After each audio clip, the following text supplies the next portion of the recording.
how to check your photos in Snapchat.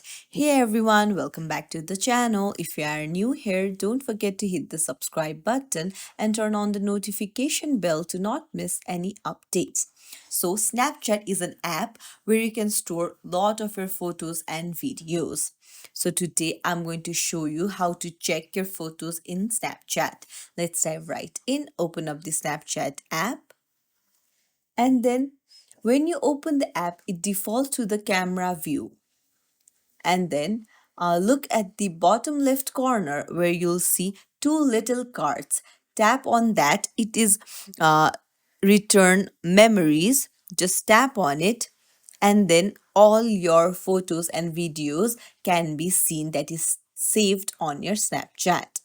So that's it. You can go to the various tabs on the top, that is the camera roll, stories, and even my eyes only. This is a great way to keep your sensitive photos and videos private. You'll need to enter a password to view this. So I hope this video helps you navigate your Snapchat photos. If you found this useful, don't forget to like and subscribe to our channel. Thank you for watching.